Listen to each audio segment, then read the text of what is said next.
Le Grand Matin Sud Radio, 7h, 8h30, Patrick Roger. Il est 7h42 sur Sud Radio, J-3 avant les législatives. Alors, je vous donne le dernier rolling, c'est-à-dire le baromètre IFOP fiducial pour Sud Radio, LCI et le Figaro.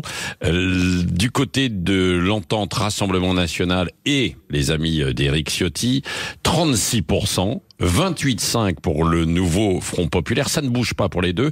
Ça ne bouge pas non plus pour la majorité présidentielle qui est assez loin derrière à 21.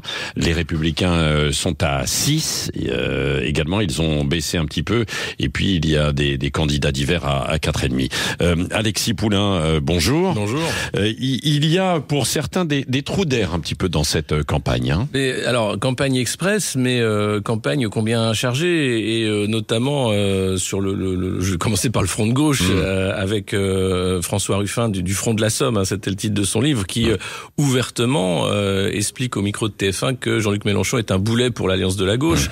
Alors c'est vrai que le Front Populaire est une alliance de circonstances, les électeurs de gauche l'auront compris pour ces législatives anticipées, mais à quelques jours du premier scrutin, arriver à mettre en scène les dissensions de cette façon-là, je pense que c'est assez particulier. Et puis de l'autre côté, vous avez un Jean-Luc Mélenchon omniprésent dans les médias qui explique qu'il est prêt à gouverner, même si l'ensemble des partis de gauche est en train d'expliquer qu'il est hors de question que Jean-Luc Mélenchon ne soit Premier ministre. Donc c'est très difficile de s'y retrouver, mais malgré ça, comme le montrent les derniers sondages, le Front Populaire reste assez stable dans les sondages, tout comme le Rassemblement National, malgré le flou sur les différents programmes. On a vu Jordan Bardella sur les retraites, mais aussi sur la double nationalité. Enfin, on a l'impression qu'il y a une improvisation qui est en cours.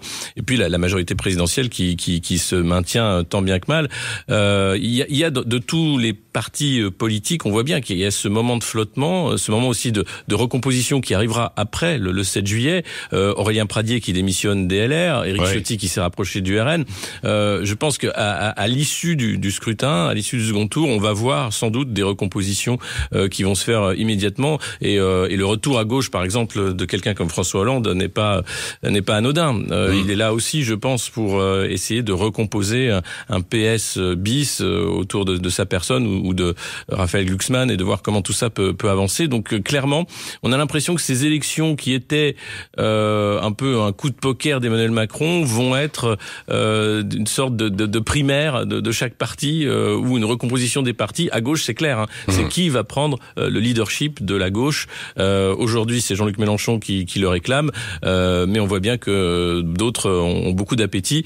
La question, c'est qu'est-ce qui va se passer 3 000 milliards de dettes, les finances, la France et l'état économique. Ça, on a l'impression que c'est en second plan, finalement, que c'est tambouille politicienne. Merci beaucoup, Alexis Poulain. Et vous revenez tout à l'heure à 8h15 dans Dites-le franchement avec Elisabeth Lévy.